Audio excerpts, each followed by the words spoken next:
Ang nakaraan, nang matapos na kami, niyaya niya ako sa bodega, sa itaas ng burol.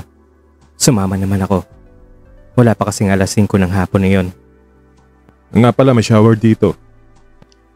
Ang sabi niya nang nasa loob na kami ng likurang bahagi ng bodega. Noon lang ako nakapasok doon. Medyo matilim sa loob dahil isang maliit na bumbilya lamang ang nagpapailaw sa parteng iyon ng bodega. Nagpaiwan ako sa labas ng shower. Siyempre naroon siya sa loob. Pero binuksan niya ang pinto at ang sabi niya, Halika na, maligo ka na rin. Bakit naman nakatitig ka lang dyan? Halika na. Sakto, mainit na yung tubig oh. Handa na ang lahat.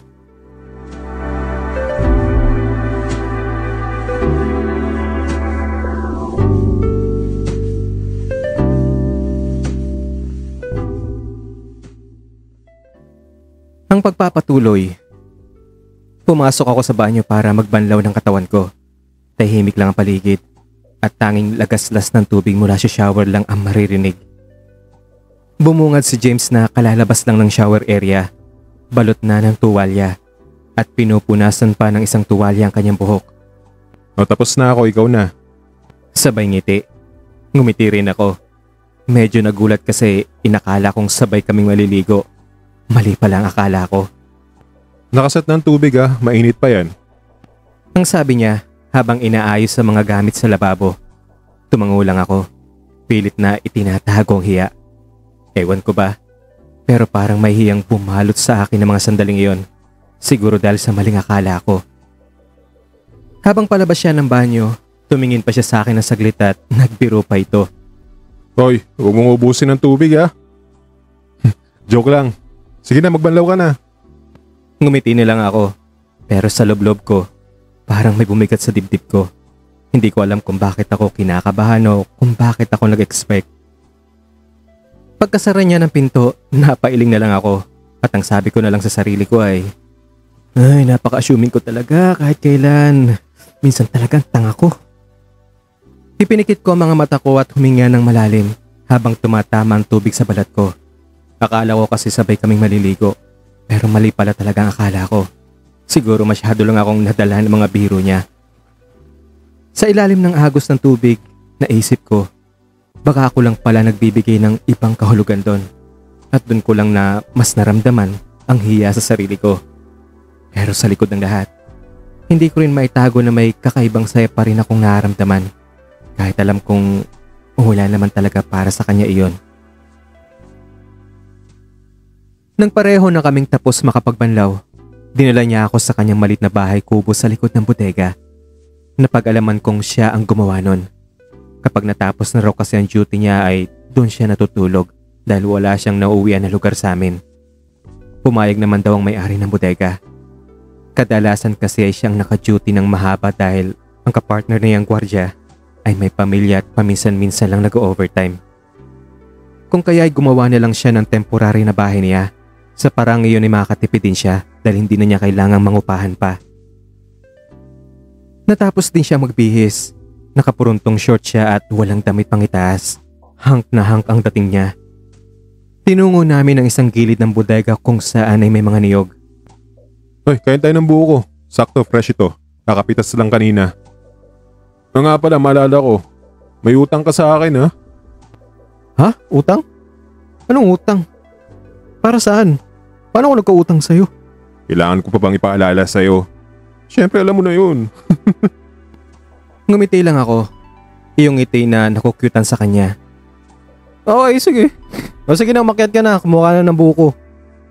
Nga pala. Kung pwede sa atin natin na lang yung kung ano mang nangyari kanina sa shower ha? Siyempre tumango lang ako. Ayoko rin namang malaman ng ibang tao ang tungkol doon.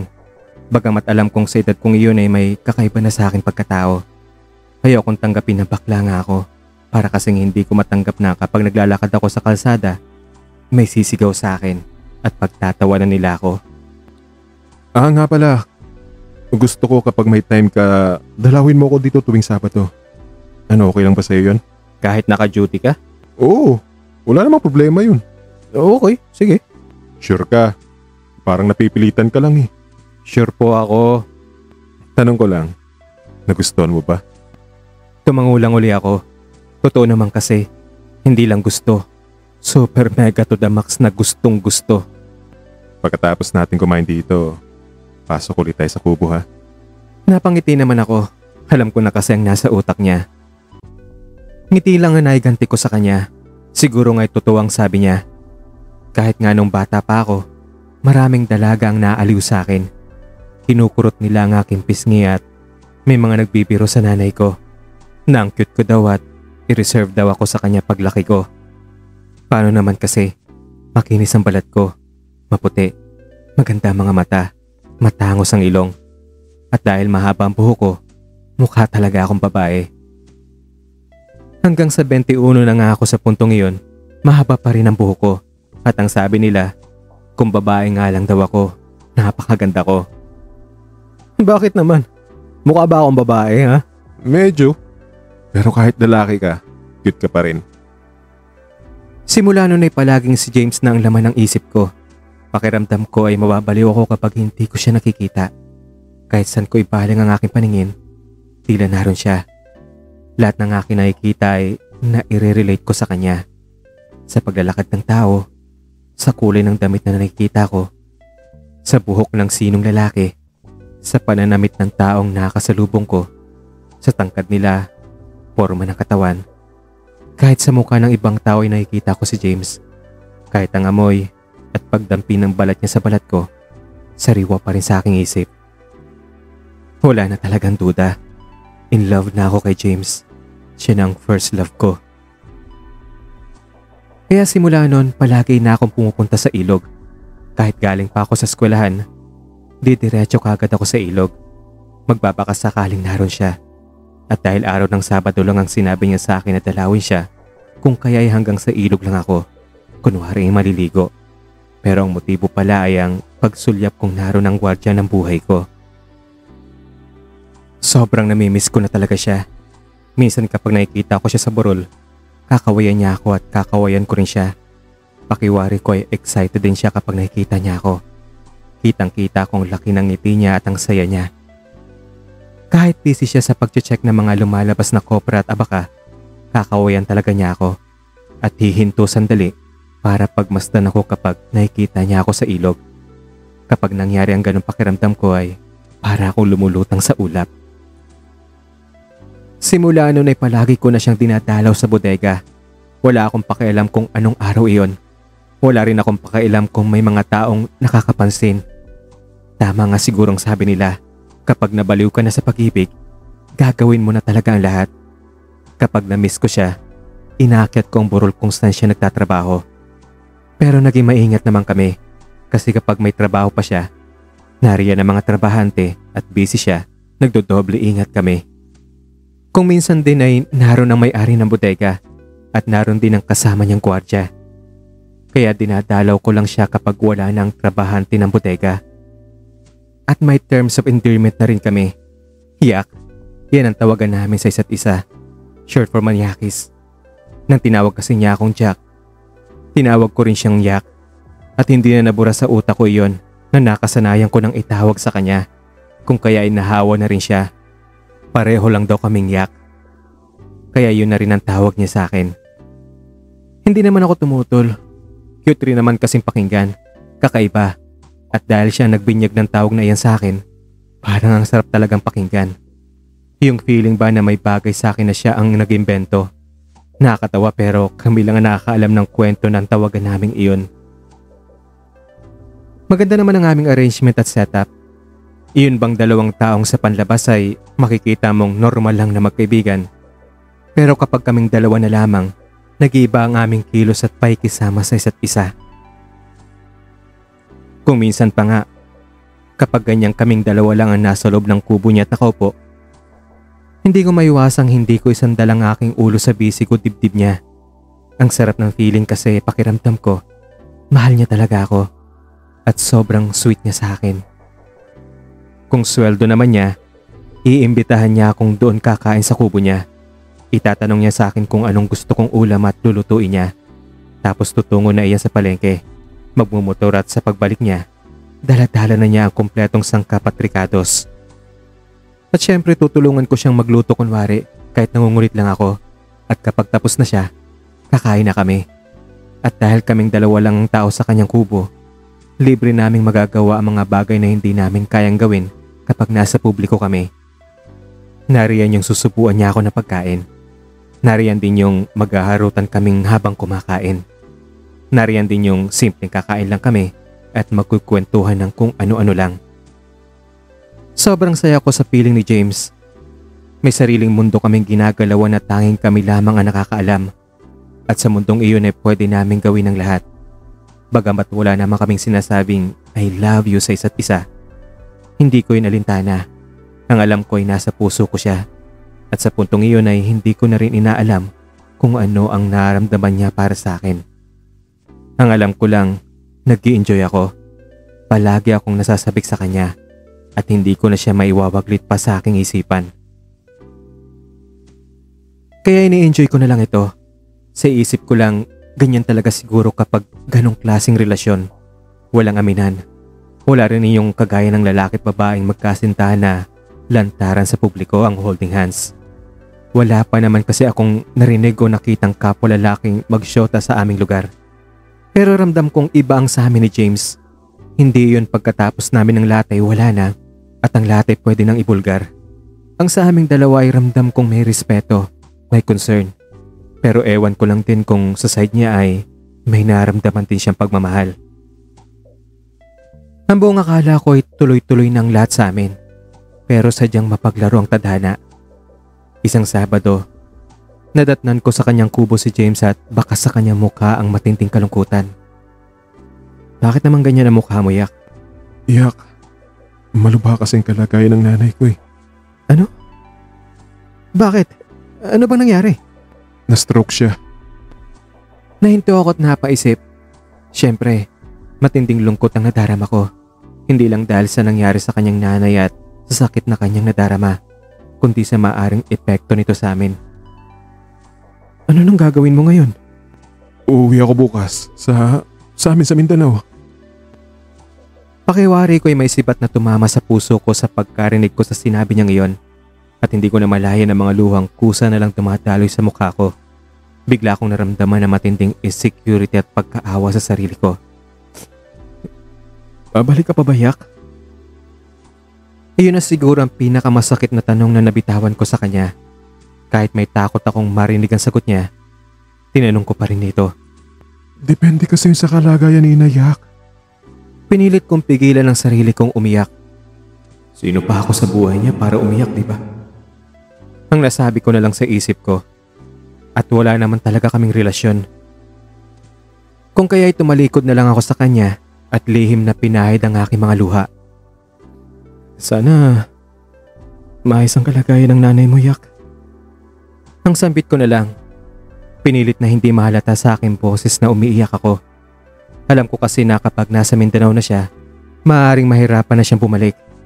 May sinabi kasi siya na kapag nakauwi na siya ng Mindanao, ayaw na niyang magtrabaho pa sa lugar na malayo sa kanila. Sa Mindanao na lang daw siya maghahanap ng trabaho at doon na rin siya mag-aasawa. Pagod na raw siya sa pagtatrabaho ng malayo sa kanyang mga magulang. Pagod na rin siya sa isang long distance relationship kagaya na nangyari sa kanya at ng girlfriend niyang nasa Mindanao na nakipaghiwalay sa kanya dahil malayo sila sa isa't isa. At dagdagan pa sa pagkakastroke ng nanay niya, siguradong hindi na niya nanaisin pang makabalik dito. Sana lang talaga. Halos hindi na ako nakapagsalita, gawa ng parang may bagay na bumara sa aking lalamunan. Nakakabingi ang katahimikan. Yak, pwede mo pa akong ihatid sa terminal bukas? 7:00 ng umagang alis ko. Ang pagbasag niya sa katahimikan namin. Sige, walang problema. Gusto ko uminom ngayon, Yak. Gusto mong samahan ako? Pasensya na, hindi ako umiinom eh. Pagalitan ako ng inay kapag nalaman nilang uminom ako. Kahit ako na lang. Hayaan mo lang ako na mag-inom ngayon. Basta samahan mo lang ako. Basta kasama kita. Lumabas siya. Bumili ng isang bote ng gin sa isang malapit na tindahan. At uminom nga siya. Sa harap namin ay ang mesa at nakaupo kaming magkaharap sa isa't isa. Pansin ko matinding lungkot sa kanyang muka. Wala kaming imikan habang paminsan-minsang tinutungga niya ang kanyang baso. Alam kong tuliro ang kanyang isip. Lumilipad patungo sa kanilang lugar. Sa pamilya niya. Inaalala ang kalagayan ng kanyang nanay. Habang nasa ganong ayos siya, nanatili akong nakatitig sa kanya. Sinasamsam ng aking mga mata ang bawat detalye ng kanyang muka, kung saan ay maaring hindi ko na masilayan pang muli. Binitawan ko ang malalim na puntong hininga. Matindi ang lungkot na nadarama sa takot na maaring iyon ang huli naming pagsasama at pagbabanding. Sa pagtitig ko sa kanya ay parang noon ko lang siya nasilayan ng maigi. Parang noon ko lang siya nakilala. Noon ko lang nadiskubre ang ganda ng kanyang mukha. Hindi ko maiwasang hindi mapahanga sa kanyang angking kapugian. Kahit lungkot na lungkot siya, pakiwari ko'y lalo lamang siyang pumugi. Ang kanyang mga labi na nawala ng ngiti ay naroon pa rin ang kaakit-akit na forma. Ang kanyang malungkot na mga mata ay tila nangungusap pa rin at nagmamakaawa ang mga ito. At parang gusto ko siyang yakapin. Halos maubos na niya ang isang bote ng gin na magsalita siya. Pasensya ka na sa akin, Yaka. Malungkot lang talaga ako eh. Kaya pagpasensyahan mo na ako. Siguro'y napansin niyang wala rin akong imik at nakatitig lang sa kanya. Okay lang yun. Naintindihan naman kita eh. Halika nga rito. Tumayo ako at tinabihan siya sa upuan. Bakit? Tabihan mo lang ako. Gusto ko lang malapit ako sa'yo bago ako umalis dito. Itutuloy. Abangan ang episode 3. Bago po tayo tuloy magpaalam, gusto ko lamang po magpasalamat sa mga nag-avail na ng membership. Maraming salamat po kasi malaking tulong niya sa channel na ito. Kasi dyan po tayo kumukuha ng mga pambayad sa mga subscription, sa mga editing tools. Maraming salamat din po sa mga nagbibigay ng super thanks. Really appreciate po. At kung gusto niyo po mag-donate, open po ako sa donation pero hindi po mandatory ito. Kasi marami pong nag-PPM sa akin o nagko-comment sa comment section na kung pwede daw silang magpadala through GCash. So, ang ginawa ko po, since wala po akong GCash, sa totoo lang kasi ilang beses na po akong medyo may hindi magandang experience sa GCash. Alam niyo na po yung mga issue na yun kasi medyo malaki-laki po yung nawala sa akin dyan. So, ngayon, ang ginawa ko po, humingi po ako ng isang QR code sa isang kilala ko na pagkakatiwalaan ko naman, masasabi ko mapagkakatiwalaan siya. Pero hindi ko sinabi na gagamitin ko dito sa YouTube channel ko. Kasi hindi po nila alam na may ganito akong klaseng YouTube channel. Ang sabi ko lang sa kanya kung makaka-receive siya ng isang unknown na transaction, let me know, baka sa akin yun. Ulitin ko po, hindi po to mandatory. Nagkataon lang na marami pong nag-PPM sa akin, mga nagtatanong sa comment section kung meron ba akong GCash or Paymaya. Medyo wala na po akong tiwala sa mga ganyang klaseng mga e-wallet kasi may bad experience po ako. Pero kung gusto niyo po mag-donate dyan po, ipa-flash ko po sa screen na to o ipopost ko po sa screen mismo. Check niyo po yung screen.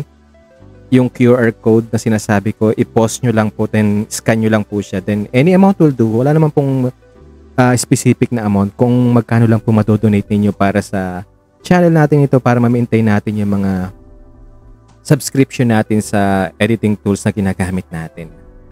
And bago tayo magkalimutan, muli maraming salamat sa writer nating si Sir Michael Joha sa napakagandang kwentong ito.